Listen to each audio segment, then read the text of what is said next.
Hello, America. My name is Dylan John, and you are listening to Nature and the Nation. For today's episode, we will be looking at Henry Clay and the American System by Maurice G. Baxter.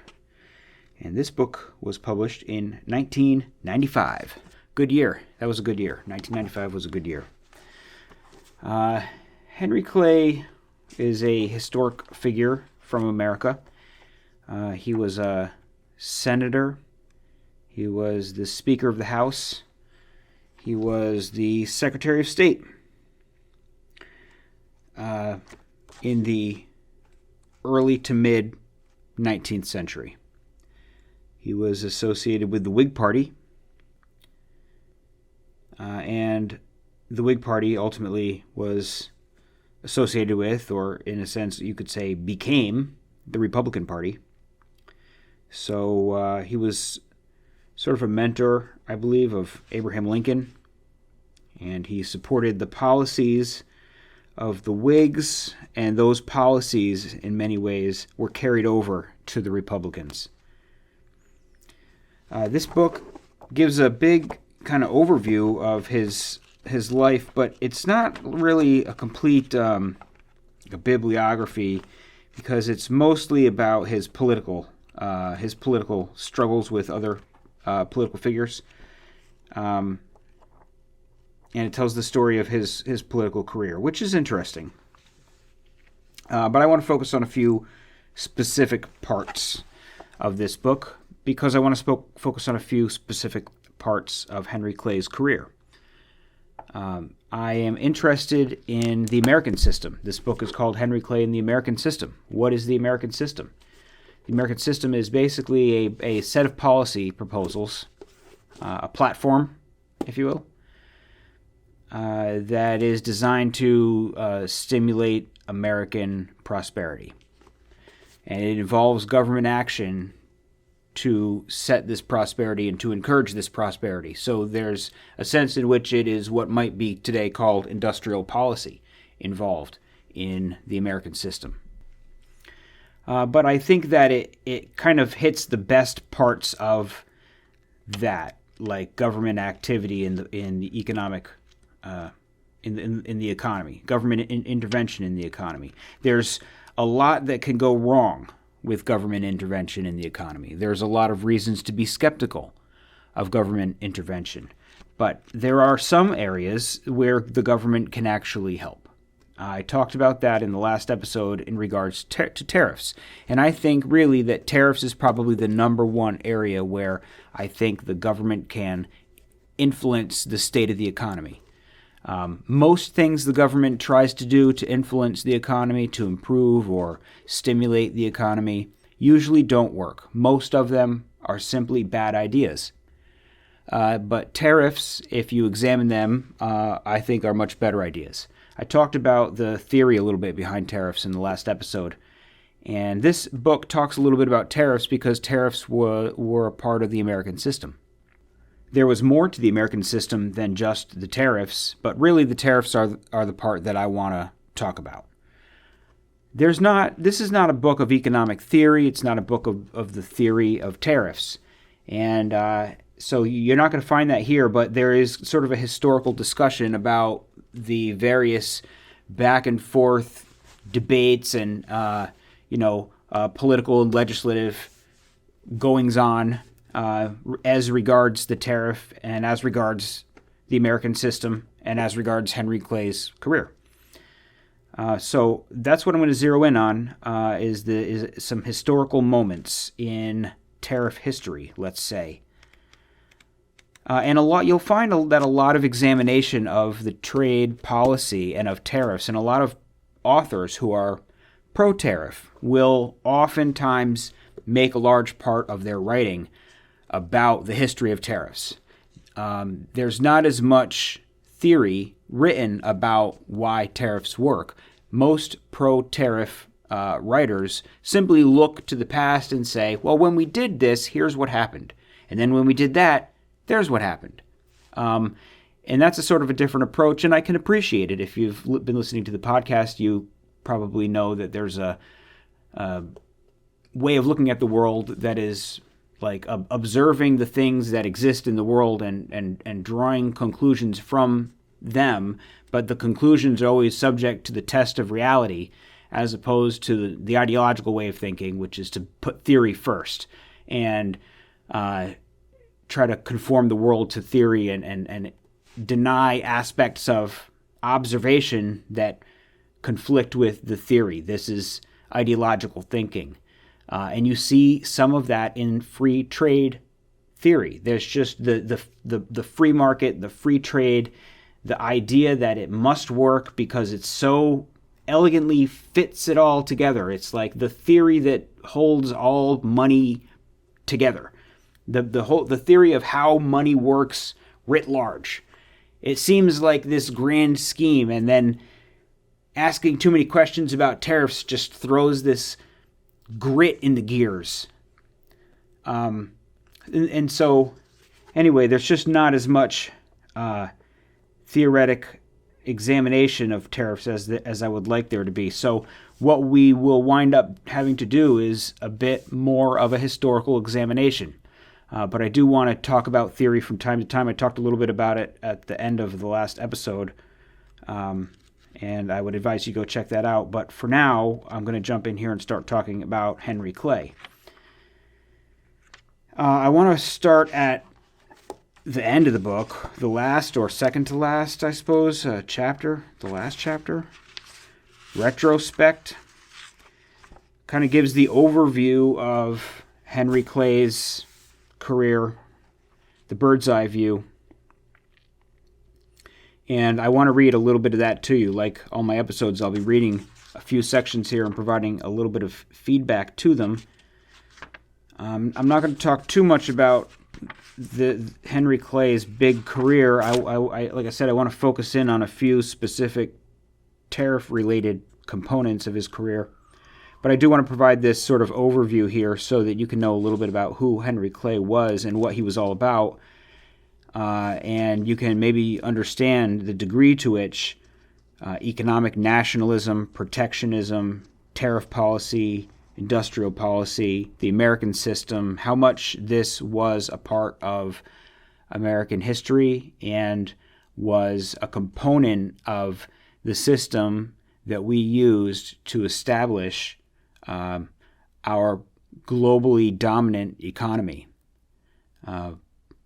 We didn't just get to where we are by free trade alone. We did get to where we are by protectionist policies. And I think that's important to recognize. So, jumping in right here in chapter 14, the author says, quote, "In an overview of Clay's political career, a theme that stands out is his economic nationalism, his advocacy of governmental encouragement of growth in all sectors of the economy. He sought a balance of agriculture, commerce, and manufacturing so that the United States would have a home market not largely dependent upon imports from abroad. The country must industrialize to supply manufactured goods, he believed, while agriculture provided food and raw materials. Improved transportation and financial institutions rounded out an economic program known as the American system. An important influence upon his thinking was his own experience as a young man in Kentucky, where individual enterprise and public policies joined to exploit the resources of a new land. Soon, when he was sent to Congress, he enthusiastically supported laying out roads and canals through federal as well as state legislation. He also displayed a keen interest in stimulating manufacturing, as it was entering a phase of modernization. Then his nationalism intensified in urging a declaration of war in 1812 to uphold maritime rights, and afterward in striving to achieve American self-sufficiency. In his day, a new field of study was political economy, the relationship of government and economic matters. On the Anglo-American scene, the point of departure was Adam Smith's Wealth of Nations, which had a decided effect upon many of Clay's contemporaries. Smith had called for an end to mercantilism, a system long employed by England and other nations to control foreign and colonial commerce by numerous regulations to assure a favorable balance of trade. Instead, Smith advised, depend upon individualism without intervention by government. This was termed laissez-faire, which translated into free trade with no commercial barriers. Clay often battled those adhering to Smith's text, but he apparently did not read much in the field of political economy.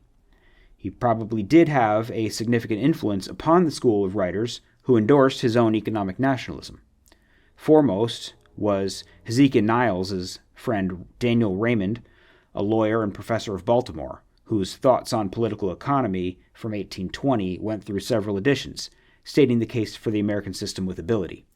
There was also Friedrich List, a German-American, who contributed his theoretical arguments to pro-tariff conventions organized by Clay's friends. End quote. So there you have a sort of basic view of things, and he mentions a few other people toward the end when he mentions Friedrich List, and he mentions Daniel Raymond, and he mentions Hezekiah Niles. I think all these guys are interesting, these sort of 19th century, mid to early 19th century, really mostly mid-19th century theorists who were trying to figure out the right way to deal with an economy from the government's position. And they assembled, as he says here, pro-tariff conventions organized by Clay's friends.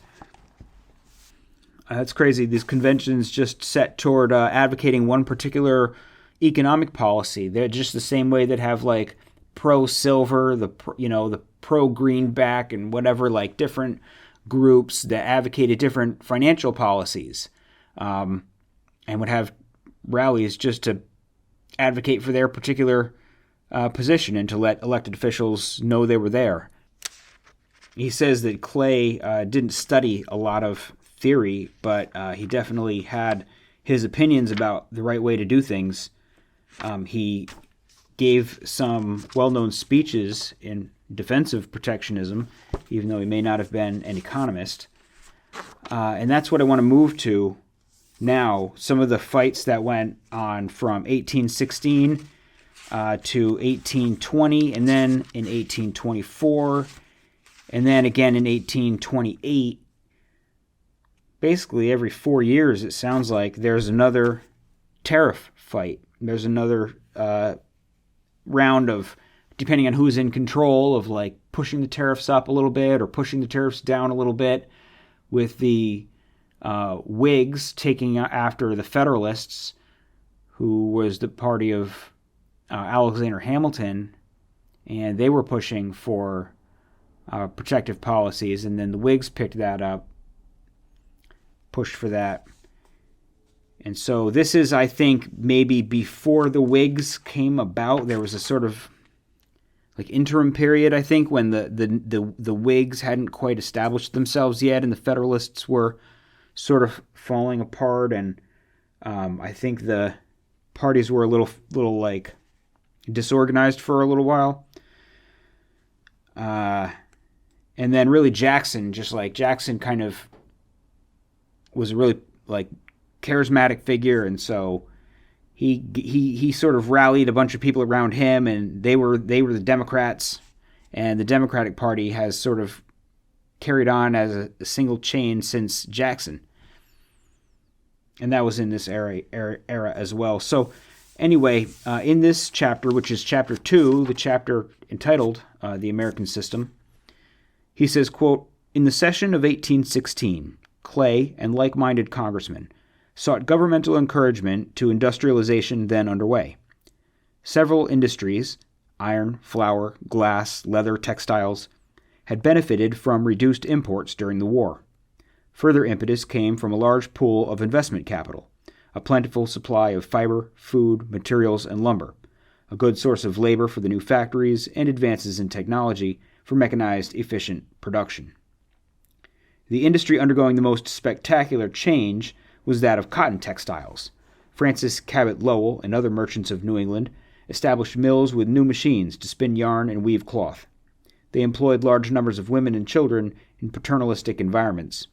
By avoiding urban locations, they hoped to sidestep the social ills that afflicted British mill areas, notably Manchester. With such progress in industrialization came a feeling that public policy ought to be more positive, and the most obvious positive assistance to enterprise in its infancy, was believed to be a protective tariff. The largest share of foreign goods now came, as usual, from Britain. In 1815, the first year of resuming commerce, British imports amounted to 85 million.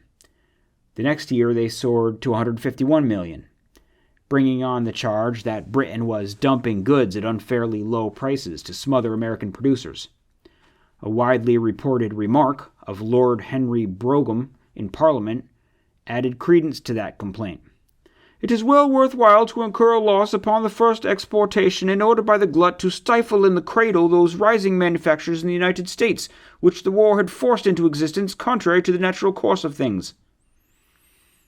Enactment of a tariff would not be a novelty, for Congress had legislated on the subject almost every year since the adoption of the Constitution. The first measure, in 1789, shaped and sponsored by Representative Madison, announced in its preamble an objective of encouraging and protecting American manufacturers.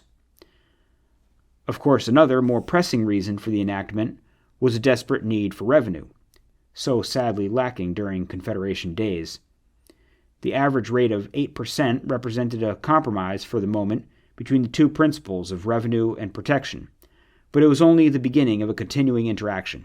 A significant point, however, is that at this time there was little, if any, constitutional objection to the protective option. Among early advocates of a tariff to foster American manufacturers, Tench Coxe of Pennsylvania stands out. As a young, aggressive publicist, Coxe tried to persuade the Constitutional Convention of 1787 to frame a document that would promote economic growth and national self-sufficiency. He put forward a rationale that would have a long political life. Industrialization, he said, would result in a balanced economy with mutual benefits to agriculture, commerce, and manufacturing. This was the essence of the home market argument. Then, when Representative Madison was guiding the tariff bill to passage in 1789, Coxe supplied him with large amounts of information and with anti-British, protectionist reasons for a schedule of formidable rates. Coxe became Assistant Secretary of Treasury under Hamilton and contributed significantly to the Secretary's well-known report on manufacturers. Coxe's later publications in 1794 and in 1814, the Digest of the Census of 1810, were undoubtedly known to politicians like Clay.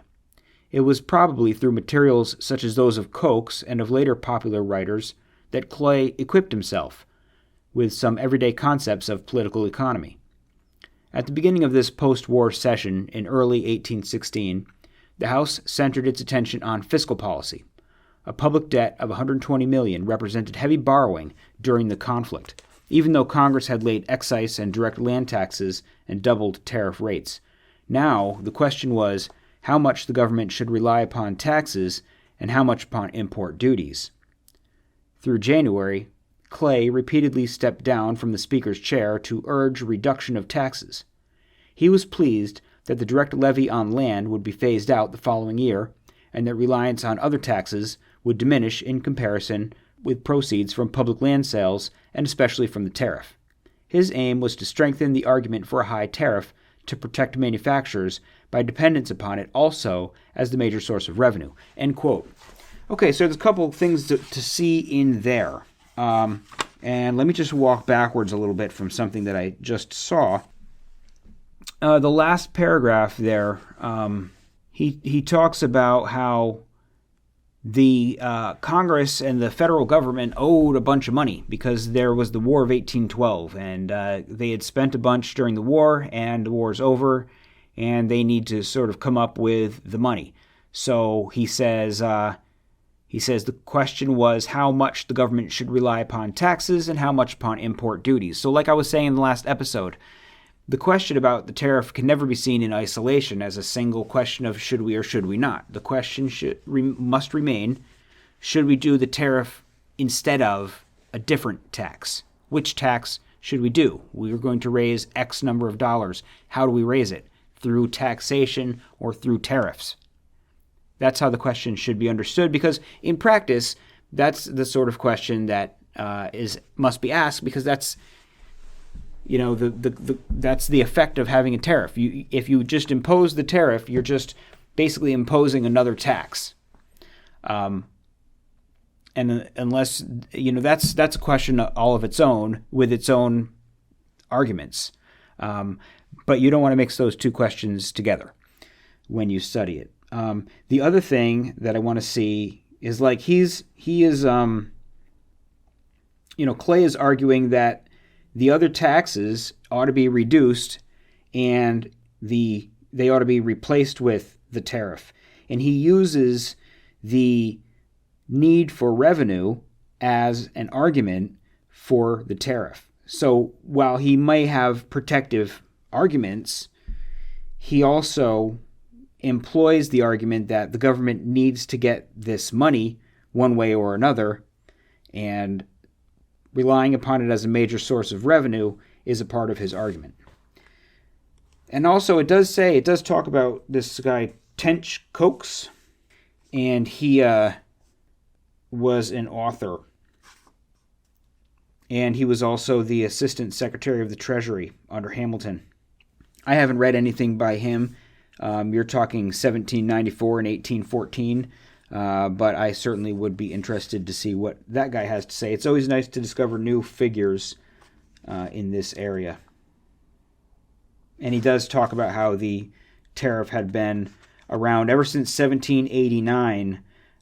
Representative Madison, the great James Madison, was putting forward legislation in favor of tariffs. So this is nothing new. It goes right back to the founders, Hamilton, Coates, Madison. So this is 1816, and they're trying to figure out whether or not they're going to, put the tariffs in place. Ultimately, they don't get really that great of a tariff in 1816. He says the Statute of April 1816 turned out to be only moderately protective. Rates on many imports, including cottons, were actually lower than they had been during the war. So 1816, they don't quite get the tariffs that they're looking for. But there's a sort of a downturn, an economic downturn in 1819, and they are coming back to what their fiscal policy is going to be. And he says, quote, "Unemployment of labor and bankruptcy of businesses spread discouragement across the land. Protectionists reacted by blaming the continued unfavorable balance of foreign trade, which they concluded only a higher tariff could correct. Their logic might have been questionable, but tariff revision seemed necessary anyhow because the Treasury needed more revenue, as Secretary William Crawford had explained. So in April 1820, the House began consideration of a bill for these purposes. As Speaker, Clay had attended to the necessary groundwork of committee appointments and of planning the strategy. It was now near the end of the session, and the legislators' thoughts had focused month after month on the Missouri Compromise. Henry Baldwin, a Western Pennsylvania protectionist, presented a report for upward revision, nearly doubling many ad valorem rates, increasing those on textiles from 25 to 33%, and raising specific duties on forged iron, hemp, and other goods.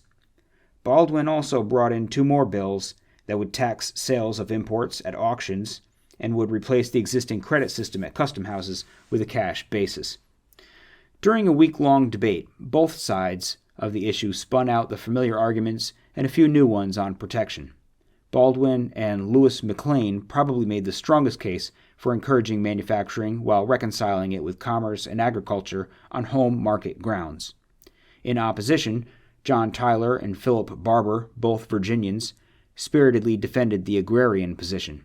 High rates, they contended, unjustly subsidized industry and raised consumer prices, amounting to an exploitative tax. And they drew upon political economists such as Adam Smith to argue for maximum freedom of international trade. Tyler and Barber urged Congress not to force an undesirable structure upon this country whose interests had been agricultural and commercial and ought to continue to be. Clay entered the discussion in support of Baldwin's report. He pressed for nurturing manufacturing at a time when American agricultural exports and foreign commerce generally had fallen off. No longer would Europe provide the kind of market prevailing in the pre-war period, he warned. But to soften opposition, he sought to reconcile all elements of the economy, thereby achieving national self-sufficiency. To make his point, Clay drew a parallel, comparing what he wished for the country and what an individual household could do. Consider the situation of Isaac Shelby, an early Kentucky settler and governor, he remarked. Shelby's family produced most of their own clothing and other articles instead of loitering at a crossroad tavern or otherwise wasting their money. A happy scene. One could have asked Clay, however, why the Shelbys did not patronize local merchants and manufacturers to promote a balanced economy. As for his opponent's dependence upon Smith's doctrine of non-interference by government, Clay convincingly showed that foreign nations did not practice what they preached. Britain, for instance, was heavy-handed in laying high, if not prohibitive, rates on imports, particularly by their corn laws as a barrier to American grain. The outcome in this session of 1820 was postponement of Baldwin's bill in the Senate by a margin of 2 votes after passage by the House. A sectional breakdown of the vote demonstrates the alignment of the country's interests and opinions. The Mid-Atlantic states and the Northwest were solidly for protection. New England was divided between adherence to commerce and to manufacturing, and the South was decidedly opposed to Clay's prescription for prosperity. Although the Kentuckian did not occupy the Speaker's chair for the next 3 sessions, the effort for tariff reform persisted. Clay himself reiterated his home market argument at a dinner at Lexington upon leaving Congress. The old system of applying so large a portion of our labor to production of agricultural goods for foreign markets which have ceased to exist would not do, he warned. One of the most active protectionist publicists was Matthew Carey. This Irish-American bookseller and pamphleteer of Philadelphia widely disseminated the principal arguments of the cause and later passed the torch to his son Henry, an influential economist for decades. Equally active in spreading the word was the Baltimore editor Hezekiah Niles, whose weekly register carried commentaries on the issues and an endless stream of documents. It was highly useful, not only to contemporary politicians, but to future historians as well. In the early 20s, both Carey and Niles were emphasizing revision of the tariff even more than usual. Clay acknowledged their help and benefited from their popularization of a theory of national self-sufficiency. End quote. Okay, so you've got some great history in there. There's this conflict in 1820. Again, they're talking about the tariffs, and this guy, Henry Baldwin, the Western Pennsylvania protectionist, presented a report to significantly increase the protective rates. There's this big debate in the House of Representatives, of which Henry Clay is the Speaker of the House. He's been preparing the groundwork for this. He's been, controlling his committee appointments and everything else in order to get this through. And by around the end of the 1820 session, this finally kind of comes up.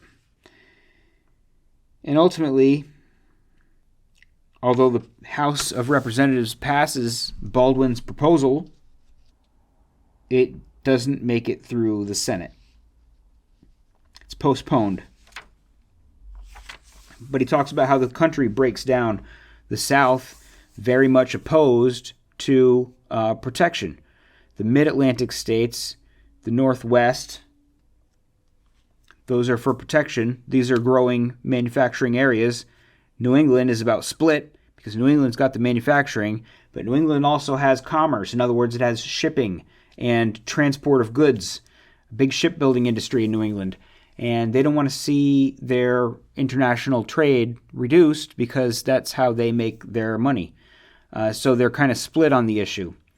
And ultimately it doesn't get through. But that's an interesting look backwards. Some more additional, people brought up there. He brings Hezekiah Niles up again. Matthew Carey, his son Henry Carey.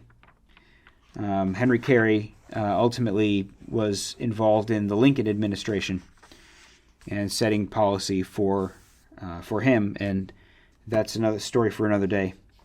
So Let me jump into the next section. We can keep following and seeing what's going on as Henry Clay tries to get tariffs increased.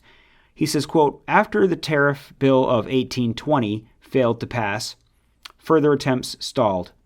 The chairman of the Committee on Manufactures for part of this time was Philip Barber, a states' rights Virginian hostile to high tariffs. And of course, any protective measure had poor prospects when it lacked Clay's supervision and eloquent support. The outlook brightened when he returned to Washington in December 1823 and resumed the post of Speaker. Another favorable development was the reapportionment of congressional representation, with protectionist states such as New York, Pennsylvania, and Ohio gaining 23 seats. Memorials, executive documents, and lobbyist activity again provided raw material for the House Committee on Manufactures in drawing up a tariff report. On January 9, 1824, Chairman John Todd of Pennsylvania presented it for consideration, though debate did not begin for another month. Then Todd described the recommendations in his bill. There were two categories of rates, he explained: on imports not competing with domestic goods and therefore subject to imposts of revenue, and two, on imports to be protected against foreign competition. Some rates would be ad valorem, others more specific. Generally, he continued, the bill did not move in a new direction, but merely extended present policy, adopted in 1816. The purpose of raising the level of protection would be to help American farmers and laborers, and also to strengthen national economic independence. Levies on woolens, wool, iron, cotton baggings, glass, and spirits were some that fell into the second category. To calm his colleagues' worries, Todd cited protective precedents going back to Hamilton and Jefferson. In any case, he said, such a measure would raise essential revenue. Over the next 2 months, the House gave much attention to the bill. Speeches were long-winded, probably soporific. Nevertheless, they reflected basic economic concerns and contours of political thinking in those days. In the absence of an operative two-party system, the divisions of opinion had become more sectional: South, Middle Atlantic, New England, West, and economic: commerce, agriculture, and manufacturing. Clay and like-minded spokesmen for the manufacturing interest now seemed to have the advantage. For several weeks, discussion of Todd's report consisted mainly of reactions to particular rates, with voting on adjustments up or down.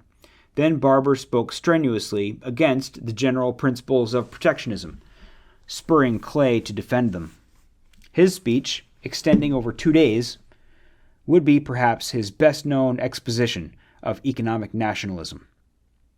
He began, as he often did, by describing the poor condition of the country, which urgently required remedy. The depression persisted in every part of the economy, he declared. Decline of the carrying trade and foreign commerce, disordered agricultural markets, bankruptcies in large numbers, unemployed labor. What is the cause of this wide-spreading distress, of this deep depression, which we behold stamped on the public countenance?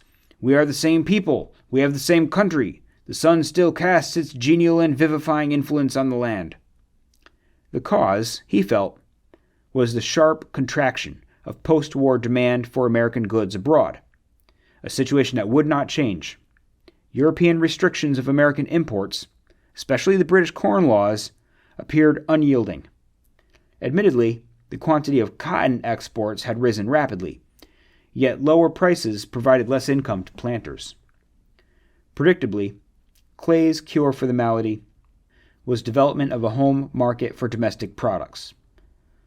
Let us counteract the policy of foreigners and withdraw the support we now give to their industry, and stimulate that of our own country.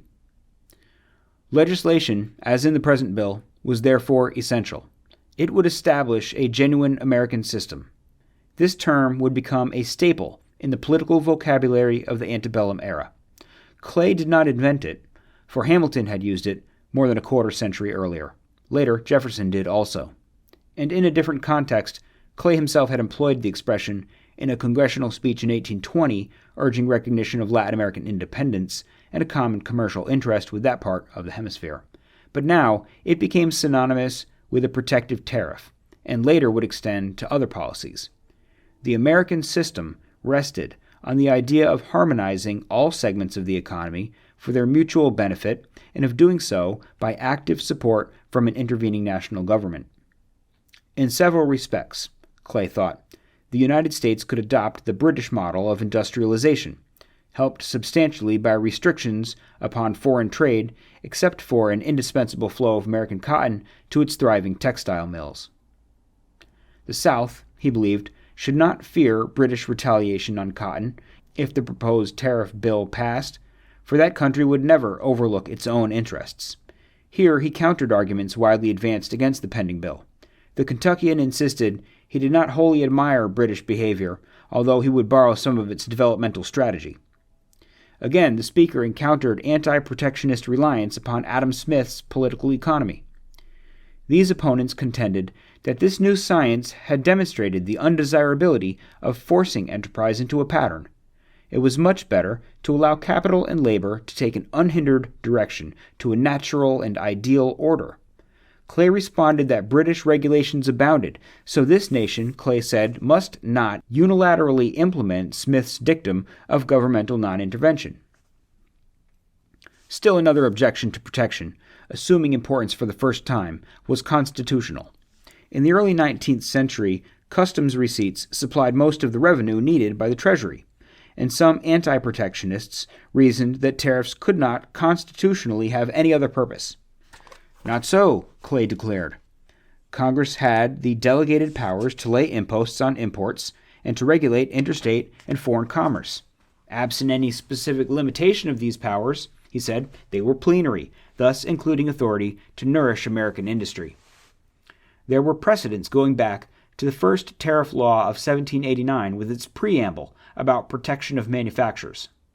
And there had been an embargo and additional commercial regulations in the cause of neutral maritime rights before the late war, which the courts had upheld as constitutional.